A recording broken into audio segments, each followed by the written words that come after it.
제목은 지난주와 제목이 똑같습니다. 여호와의 크고 두려운 날.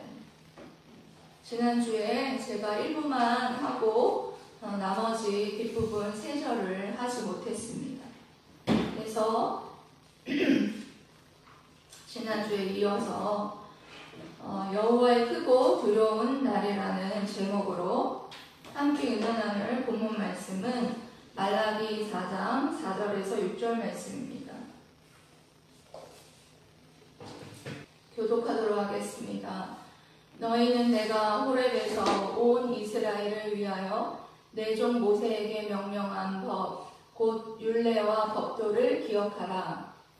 보라, 여호와의 크고 두려운 날이 이르기 전에 내가 선지자 엘리야를 너희에게 보내니 다 함께 읽겠습니다. 그가 아버지의 마음을 자녀에게로 돌이키게 하고 자녀들의 마음을 그들의 아버지에게 돌이키게 하리라. 돌이키지 아니하면 그렇건대 내가 와서 저주로 그 땅을 칠까 하노라 하시니라. 아멘.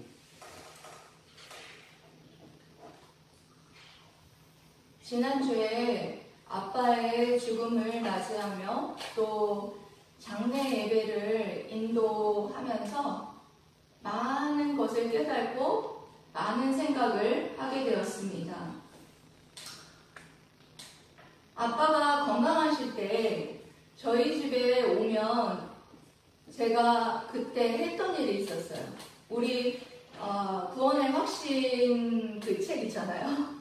초록색 그거를 가지고 엄마하고 아빠를 식탁에다가 모셔다 놓고 그 구원, 나는 구원받았는가, 어떻게 구원받는가, 이런 것을 아주 세밀하게 가르쳤던 기억이 납니다. 그리고 우리 교회에서 구원의 확신 1회를 했을 때 그때에 저희 친정 아빠가 함께 참석해서 구원의 확신의 그 집회에 참석했던 것이 너무나 하나님의 계획 안에 있었구나, 너무나 감사하다는 생각을 했습니다. 그리고 또 아버지를 위해서 눈물로 기도한 세월이 제가 중학교 때부터 기도하기 시작했으니까 수십 년의 세월을 아버지의 구원을 위해서 기도를 했던 것 같습니다. 저는 아버지가 돌아가셨다고 그 소식을 들었을 때 아버지가 돌아가신 것이 중요한 것이 아니라 아버지가 구원을 받고 돌아가셨는가, 그것이 제게는 굉장히 중요했어요. 왜 그러냐면 지난주에 말씀드렸다시피 구원을 받고 돌아가신 분과 구원받지 못하고 돌아가신 분의 최후 심판이 다르기 때문이라는 것을 너무나 잘 알고 있기 때문에 아버지가 돌아가신 것보다 구원을 받고 돌아가셨을까? 왜냐하면 아버지의 임종을 지키지 못했고 그 전에 코로나 때문에 많이 이렇게 얼굴을 뵙고 또 가기도 하고 했지만 얼굴을 대화를 나누고 그럴 시간은 없었어요. 그런데 그런 것들이 너무 아쉬웠고 그래서 그런 것들을 확인할 시간들이 여의치가 않았었습니다. 그런데 마지막 인사를 하는데 입관식을 하러 들어가는데 장례지도사가 아빠한테 인사를 하라고 마지막 인사를 하라고 하더라고요. 근데 아빠 얼굴을 보는데 주름이 하나도 없는 거예요. 주름이 하나도 없고 잠자듯이 편안하게 잠자듯이 돌아가시고 너무 예뻐요. 그래서 천국 가셨구나 하는 그런 확신이 그렇게 들었습니다. 그래서 정말 하나님께 너무 감사했어요. 이 한 영혼을 구원하기 위해서 하나님께서 참 오래도 기다리셨구나. 참 오래 기다리셔서 이 용인으로 이사 오게 하시고, 지금 생각해보면 참 그 구원을 이루기 위해서 그 물 흐르듯이 그것을 하나님께서 이끌어 가신 것을 이번 아버지가 돌아가시는, 그리고 아버지를 구원하시는 하나님의 놀라운 그 섭리를 보면서 그것을 깨달았어요. 얼마 전에 아빠하고도 저가 속으로 화해도 하게 하시고, 제가 금요일날 그 말씀드린 것처럼 그 아주대병원에서 오면서 정말 그게 마지막 복음인지는 몰랐지만 그 마지막 복음을 전하게 하신 것으로 그때 그거를 받아들이시더라고요. 아무 말 안 하시더라고요. 할머니 때문에 나는 예수님 못 믿는다. 할머니가 불교 신자였거든요. 근데 할머니도 하나님이 지으신 창조물이다. 피조물이다. 그렇기 때문에 그 피조물 때문에 아빠가 예수님을 안 믿는다라는 것은 말도 안 된다. 모든 피조물은 하나님께서 창조하신 것이지 그 피조물 때문에 아빠가 구원을 이 세상의 모든 창조주이신 예수님을 안 믿는다라는 것은 말도 안 된다라는 그 말이 그 마지막 복음의 소식이었고 복음을 전할 수 있는 기회였다라는 것을 이제야 알게 되었습니다. 지난주 하나님께서는 말라기를 통해서 여러분 심판의 양면성이 있다라는 것에 대해서 여러분 말씀을 드렸어요. 어떤 자들에게는 이 심판의 날이 두렵고 떨리는 날이고 어느 자들은 이 심판의 날이 완벽한 구원과 해방이 있는 자유를 얻는 날이기 때문에 즐겁고 기쁘다. 그렇게 말씀을 드렸었습니다. 기억나시죠? 예. 그래서 그와 같이 마지막 최후의 심판의 날을 어떤 자는 기쁘고 즐겁게 기다리는 반면에 어떤 자는 두려움에 떨며 최후 심판을 기다린다. 그렇게 여러분들에게 설교를 했습니다. 왜 두려우냐? 왜 두렵다고 했습니까? 그 심판의 날에 구원받지 못한 자들은 영원한 지옥 불못에 떨어질 것이기 때문에 여러분 두려운 거예요.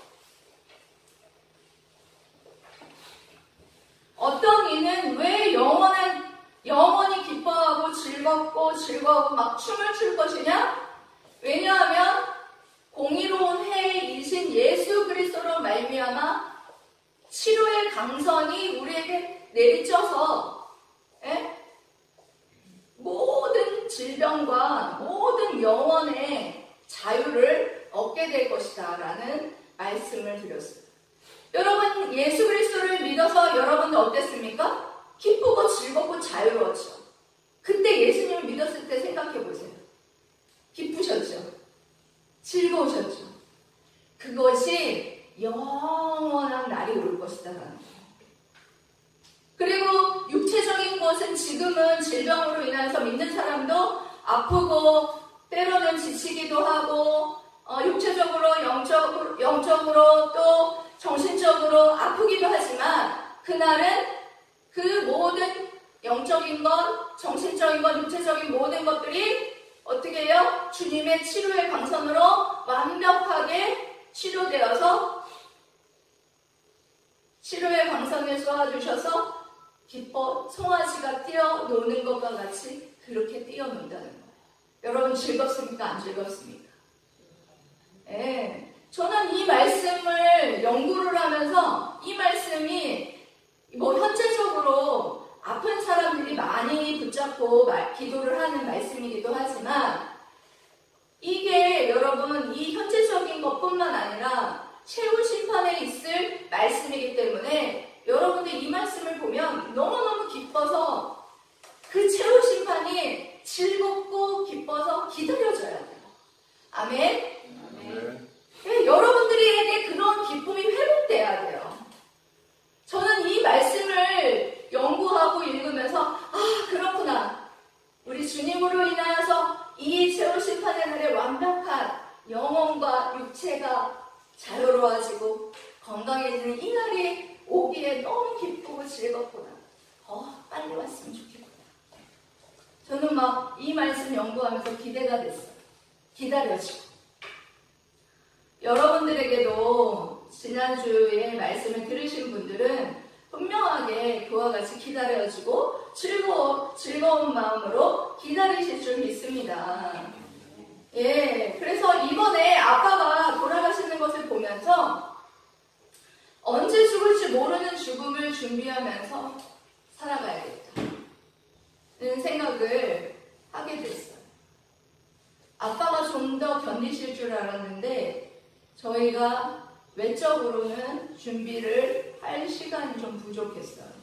영정사진도 그랬고 또 마지막 임종을 또 지키지 못했고 마지막 대화나 이런 것을 하지 못했기 때문에 마음이 좀 아팠어요. 여러분, 최후 심판의 첫 번째 준비는 여러분 무엇일까요? 오늘 말씀하고 상관없이 첫 번째 준비는 뭘까요? 자기 자신이 구원받았는가? 자기 자신이 예수 그리스도를 믿어 구원받았는가? 이거를 오늘 체크하셔야 돼요. 언제 우리가 주님 곁으로 갈지, 또한 주님의 재림이 있는 최후 종말에 이를지 우리가 그것을 알 수 없기 때문에 여러분 분명한 건 오늘 나는 구원받았는가? 그거를 늘 여러분들이 체크하셔야 돼요. 나를 위해서 십자가에 못 박혀 죽으시고 다시 사신 예수 그리스도, 그분이 나의 주인이신가? 십자가에 못 박혀 죽으신 예수 그리스도, 왜 죽으셨습니까? 모든 나의 죄와 모든 저주와 심판을 십자가에서 다 짊어지고 돌아가시고 우리를 살리기 위한 공의로우신 해같이 빛나는 예수 그리스도께서 십자가에서 해같이 빛나기 위해서 부활하셨지 않습니까, 여러분? 여러분, 우리를 살리시기 위함이라는 거예요. 그거를 오늘 여러분 믿고 확인하는 것이 분명한 건 내 개인의 종말과 최후 심판을 준비하는 것이다라는 것을 기억하시면서 나는 구원받았는가? 라는 것 먼저 여러분 그것을 체크하시기를 축복합니다. 그 다음에 여러분 이제 말씀에 여러분 들어가 보겠습니다. 뭘 준비하라고 하나님이 하시느냐? 여호와의 크고 두려운 날 어떻게 준비해야 되느냐? 먼저는 모세에게 명령한 법, 곧 율례와 법도를 기억하며 주님을 기다려야 합니다. 4절 말씀이죠, 여러분. 4절 말씀, 여호와의 크고 두려운 날을 어떻게 준비해야 하냐? 4절 말씀 읽어보십시다. 시작. 너희는 내가 끌어주실 수 없는 이스라엘을 내 종 모세에게 명령한 것, 곧 율례와 법도를 기억하라. 아멘.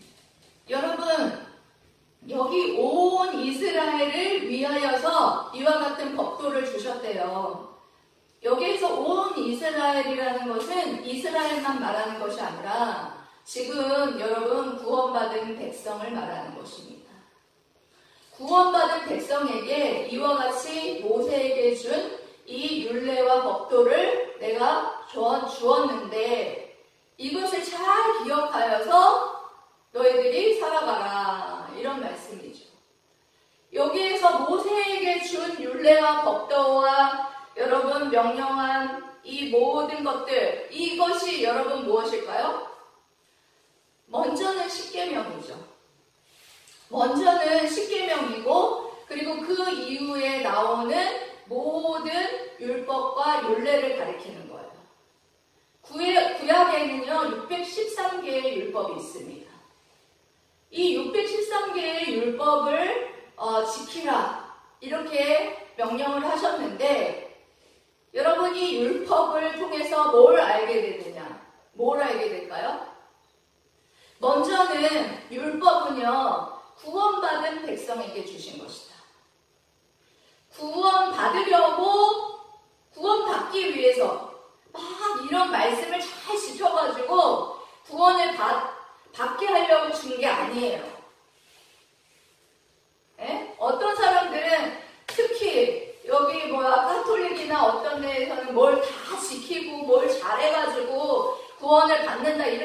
하는데 그렇지 않습니다. 구원받은 백성에게 주신 거예요. 뭘로? 구원받았으니까 감사하는 마음으로 지키라는 것이죠. 네가 이렇게 구원받았으니까 구원받은 백성으로 이와 같은 말씀들을 지켜라. 여러분, 언제나 권리와 의무는 같이 가는 거예요. 쉽게 말해서 부모에 대한 권리와 의무도 마찬가지입니다. 여러분, 부모에게 여러분들이 받을 권리와 여러분들이 부모에게 받을 권리가 있다면 부모에게 해야 될 의무도 있습니다. 같이 가는 거예요. 부모에게 여러분 잘하지 않으면서 부모에게 받으려고만 한다라는 것은 이건 있을 수가 없는 얘기예요. 마찬가지로 하나님을 잘 섬기지 않으면서 하나님에게 받기만 하려는 거 절대 있을 수 없는 얘기입니다. 구원받았다면 감사하고 기쁘기 때문에 하나님 앞에 더 사랑하는 마음으로 더 하게 되어 있다는 것입니다. 그래서 이것이 비례적으로 가게 되어 있다라는 말씀입니다. 그래서 구원받은 백성에게 이 율례와 율법을 지켜라. 그런데 이 율례와 율법은 결국에는 여러분 뭘 가리키냐? 내 연약함. 난 절대 이 613개의 율법을 다 지킬 수가 없구나. 나의 연약함. 이것을 통해서 또 죄를 알게 돼요. 이와 같은 내가 이걸 지킬 수 없는 나의 죄성, 그리고 죄, 연약함. 그래서 결국에는 누구를 찾을 수밖에 없느냐? 예수 그리스도에게로 인도한다는 것. 이 모든 죄와 사망과 이 연약함, 이 모든 것을 내가 지킬 수 없는 이 연약함, 그래서 이 모든 것을, 이 율법을 완성하신 예수 그리스도께로 나를 인도하는 몽학 선생의 역할을 한다. 몽학 선생이라는 것이 그 가정교사 같은 그런 뜻이에요. 그런 역할을 한다는 거예요. 나를 이끌어서 결국에는 내가 연약해서 이 모든 말씀을 못 지키는구나. 내가 너무 연약하구나. 그래서 이 율법을 모두 다 지키신 예수 그리스도께 나를 인도해서 예수 그리스도를 믿게 하신다는 것입니다. 그래서 우리 신약의 모든 사람들은 이 말씀을 보면서 그렇구나. 나의 연약함. 주님을 사랑하는 마음으로 이 말씀을 지켜야 되겠구나. 결국에는 여러분 이 말라기 시대에 이 주신 말씀은 이 모세에게 준 이 모든 구원에 이르는 이 말씀과 모든 말씀이 결국은 이 삶 속에서도 너가 기억하고 그냥 여러분 지식으로만 이것을 알고 말라는 게 아니에요. 삶 속에서 행하라는 거예요. 삶 속에서 순종하라는 거예요. 그러면 신약시대에 우리들은 뭡니까? 예수님께로 이 모든 율법과 이 모든 율례와 십계명이 예수님께로 우리를 인도했으니까 예수님을 사랑하는 마음으로 뭐 하라는 거예요? 순종하라는 거예요. 예수님을 사랑하는 마음으로 이 삶 속에서 순종하라는 거예요. 더 예수님을 사랑하는 마음으로 예수님을 기억하고 예수님을 사랑하는 마음으로 삶 속에서 그것을 다 순종하고 이런 삶을 살아가는 것이 바로 너희들이 종말을 개인적인 종말과 그리고 최후 심판을 준비하는 삶을 살아가는 것이다 라는 말씀을 우리에게 여러분 해주고 계십니다. 여러분 지식적으로 알고 그치는 것에 여러분 그치지 마시고 최후 종말이 언제 올지 또 개인의 종말이 언제 올지 그것을 우리는 알 수 없어요. 여러분 말세가 가까우는 여러분 징조가 여러 군데에서 나타나고 있지 않습니까? 것에만 여러분 관심을 가지지 마시고 더 하나님을 사랑하고 영적인 것에 여러분 관심을 여러분 가지셨으면 좋겠습니다. 여러분 영적인 것에는 관심이 없어요. 내가 예수 그리스도를 믿어서 성령 받고 회심하는 것, 이 모든 것 영적인 것 아닙니까? 이런 것에 관심을 가져야죠. 지금은 그것이 여러분들이 이것에 관심을 갖는 것이 1순위예요. 내가 세상적인 것에만 너무 관심을 갖고 그것에 내 마음을 쏟고 있다는 것을 여러분들이 하나님 앞에 회개하면서 이제는 세상적인 것보다는 영적인 것, 주님을 사랑하는 것, 주님의 말씀에 순종하는 것, 하나님의 말씀을 삶 속에서 순종하는 것, 이것에 여러분들이 더 마음을 기울이는 그런 삶을 살아가시기를 소망합니다. 아멘. 그리고 계속해서요. 두 번째로는 엘리야와 같은 회개 운동을 해야 합니다.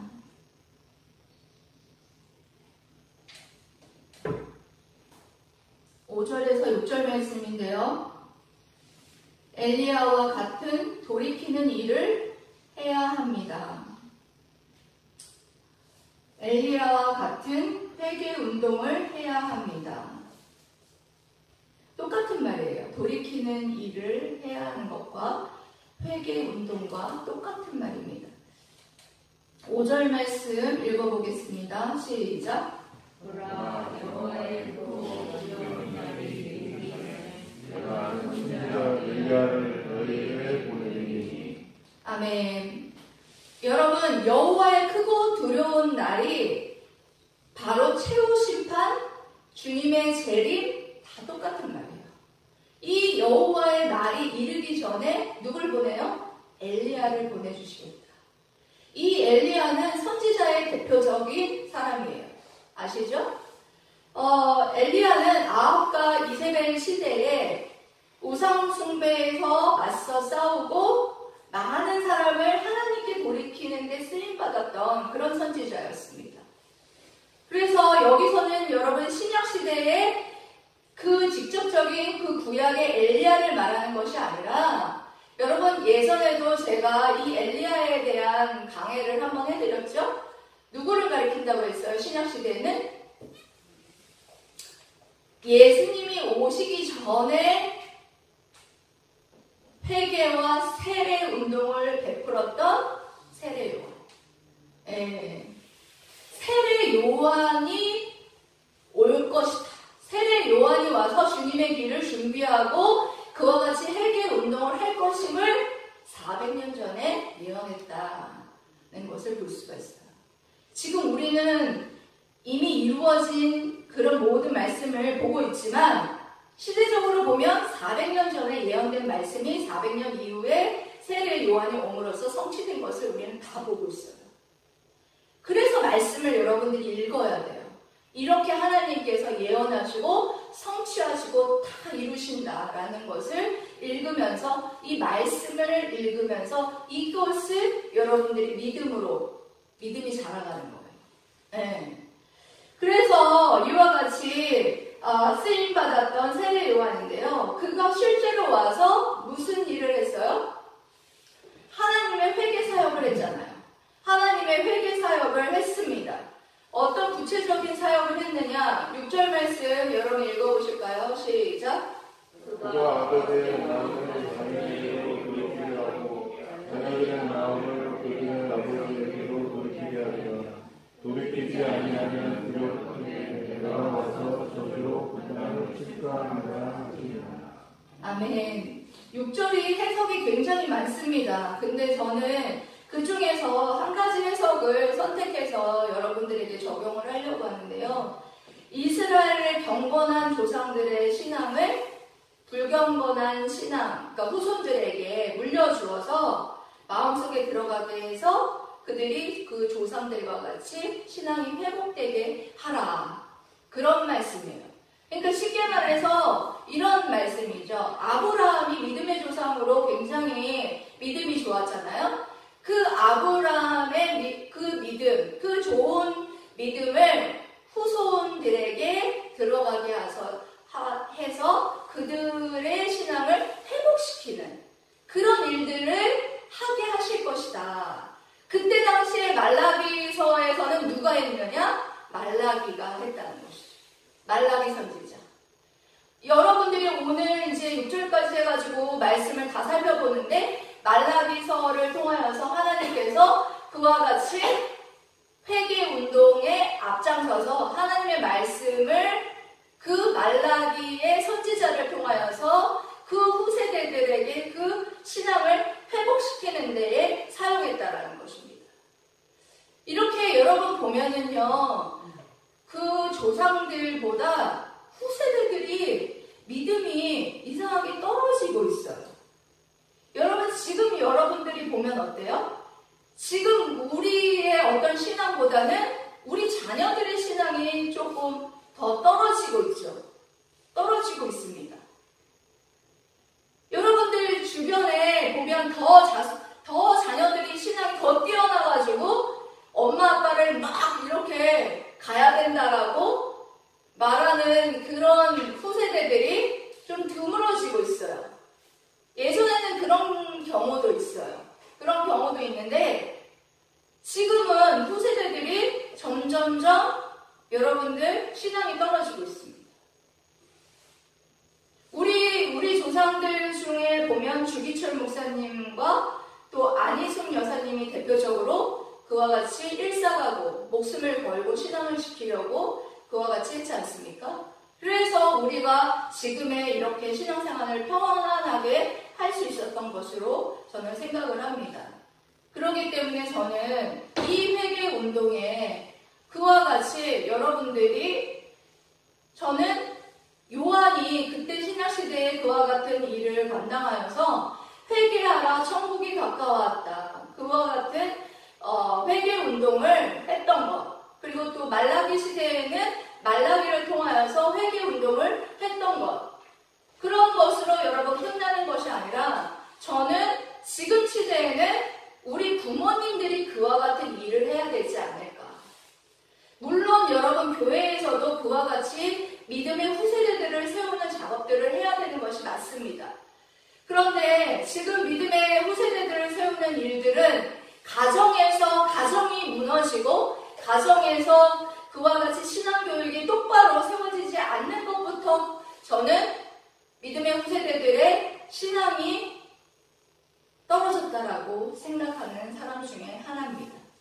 여러분, 유대인들이 신앙이 우리와 다르지만 그들이 정말 몇백 년 동안 자신의 가정들과 나라를 잃고서 그와 같이 떠돌아다니는 그런 삶을 살았음에도 불구하고 그들이 정말 구약시대의 신앙을 지킬 수 있었던 것, 그것은 무엇이었느냐? 가정의 신앙교육이었다.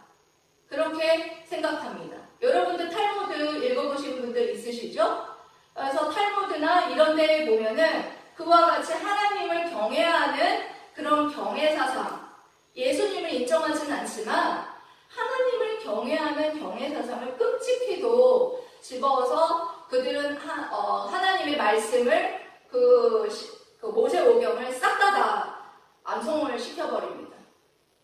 그리고 하나님의 말씀대로 이렇게 살게 하려고 그렇게 노력하는데 그 어떤 그런 신앙적인 부분에 잘된 부분, 우리가 본받아야 될 부분도 있지만 그렇지 않은 부분도 있는 것도 있습니다. 아무튼 가정교육이 회복되는 것이 이와 같이 우리가 정말 선지자적인 역할을 감당하는 것이 아닌가라는 생각을 합니다. 그래서 여러분들이 여기에 있는 여러분들이 또는 부모들이 가정에서부터 신앙교육을 여러분들이 회복하셔서 정말 여러분들이 정하셔서 가정예배를 하루에 한 번 정도 여러분 드리시고 아니면은 서로 어떻게 경건 생활을 하고 하나님의 말씀에 순종하고 그것을 나눌 것인지에 대한 그런 부분들도 여러분들이 좀 나누셔서 좀 실질적으로 그것을 여러분 실천하시고, 그리고 때가 있으면 계속해서 여러분들이 그와 같이 복음을 전하는 그런 일들을 하는 것이 회개운동에 동참하는 것이다. 저는 그렇게 생각을 합니다. 그래서 이번에 장례 절차를 밟으면서 또 조문객이 왔을 때 그런 어떤 최후 심판에 대한 것, 구원받았는가 이런 것에 대해서 제가 복음을 전하는 그런 시간들을 얘기를 나누면서 했어요. 근데 장례식장에서 그런 말을 하니까 오히려 더 복음을 전하기가 쉽더라고요. 그러니까 여러분들도 때를 가리지 말고 그런 복음을 전할 수 있을 때에 그와 같이 주의 길을 준비하는 회개사역에 동참하는 여러분들이 되셨으면 좋겠습니다.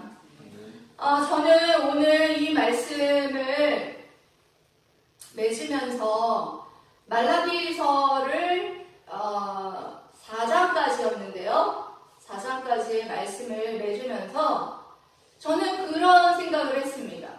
이 6절 말씀을 여러분들이 읽으시면서 어떤 생각을 하셨는지 모르겠는데, 저는 마지막 절에 돌이키지 아니하면 여기에 제 마음이 참 갔어요. 그러니까 돌이키지 아니하면 두렵건대 내가 와서 저주로 그 땅을 칠까 하노라 하시니라. 하나님께서 이 말라기서에 여러분 굉장히 무서운 말들이 많았죠. 예. 그럴 때마다 말라기에 있었던 이스라엘 백성들을 뭐라고 했었어요? 말대꾸를 했었죠. 내가 언제 그랬냐? 주요 대답이 그거였어요. 내가 언제 도둑질을 했습니까? 내가 언제 완악한 말을 했습니까? 내가 언제 그렇게 하나님을 경외하지 않고 무시했나이까? 인정하지 않는 거예요. 계속해서. 그건 뭘 말하느냐? 회개하지 않는다는 거예요. 그냥 인정하고 회개하면 되는데 하나님 지적했을 때 하나님 그렇습니다. 이거 하나면 됩니다. 하나님 네가 나를 언제 사랑하였느냐? 하나님 그렇습니다. 내가 하나님을 사랑하지 못했습니다. 네가 언제 나를 경외하였느냐? 이렇게 물었을 때, 지적했을 때 하나님 잘못했습니다. 제가 하나님을 무시했습니다. 네가 언제 도둑질을 했는가? 제가 언제 도둑질을 했습니까? 예, 제가 하나님의 것을 도둑질했습니다. 언제 완악한 말을 했습니까? 이렇게 지적했을 때, 네, 그렇습니다, 하나님. 제가 하나님께 완악한 말을 했습니다. 이거 하나면 됐을 텐데. 돌아오면 됩니다. 하나님 인정하고 하나님 용서해 주세요. 그랬습니다. 제가 완악했습니다. 경외하지 못했습니다. 돌이키면 돼요. 회개하면 됩니다. 돌이키지 아니하면 내가 두렵건대 너를 칠까? 네 땅을 칠까?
그래서 여러분들이 돌이키면, 회개하면 용서해 주겠다고 말씀하시는 거예요. 말라기 전체의 말씀이 그 말씀이에요. 돌이키라. 너무 우리가 완악하죠.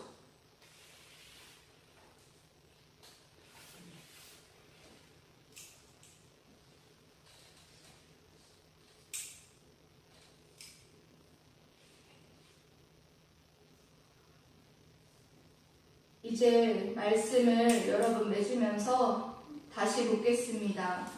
여호와의 크고 두려운 날, 즉 종말, 최후 심판, 주의 재림이 이룰 것을 믿습니까? 네. 그것을 믿는 사람처럼 이제 살아야 돼요. 말로는 믿는다고 하는데 믿는 사람처럼 살지 않는 거예요. 제가 요번에 깨달은 거는 그거예요. 개인적인 종말이나 최후 심판의 동일한 공통점은요, 언제 이를지 모른다는 거예요. 언제 개인이 나 내일 죽을 거야 하고 죽는 사람이 없고요. 최후 심판, 주님의 재림이 주님이 언제 내가 올 거야 라고 말해주지 않으신다는 거예요. 그래서 여러분 중요한 게 뭐냐? 깨어 있는 것. 뭐 하는 것? 깨어있는 것. 깨어 있는 것. 오늘 평상시에. 평상시에 하는 게 중요해요. 평상시에 오늘 내가 하나님을 경외하고 하나님을 예배하고 하나님 말씀 순종하고 하나님을 사랑하고 회개운동에 동참하고. 여러분 오늘 찬양도 여러분 부르셨죠? 하나님의 나팔소리, 주 어느 때 오실까? 이거 2주에 걸쳐서 여러분들이 찬양을 했는데 여기 주님 다시 오실 날을 우리할 수 없으니 항상 기도하고 깨어 있어서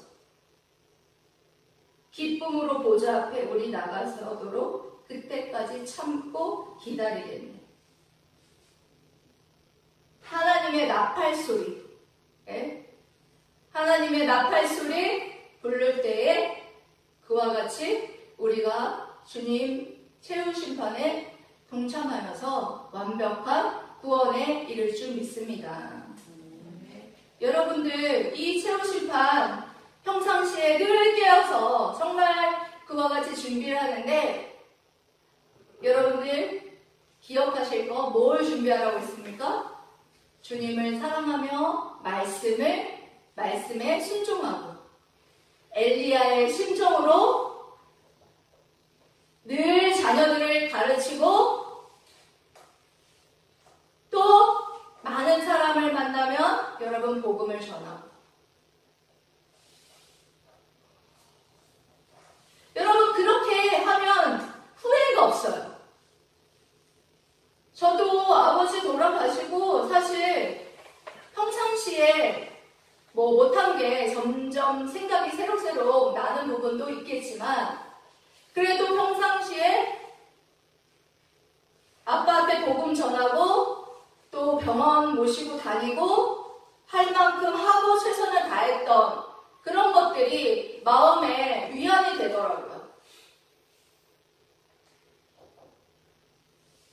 또 평상시에 최선을 다하는 그런 준비된 삶을 사는 게 우리에게 얼마나 중요한가라는 것을 깨닫게 되었습니다.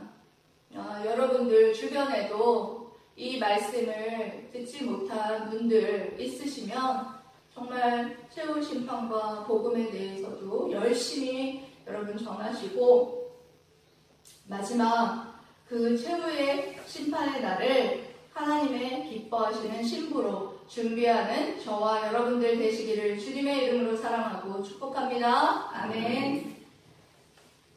기도하겠습니다.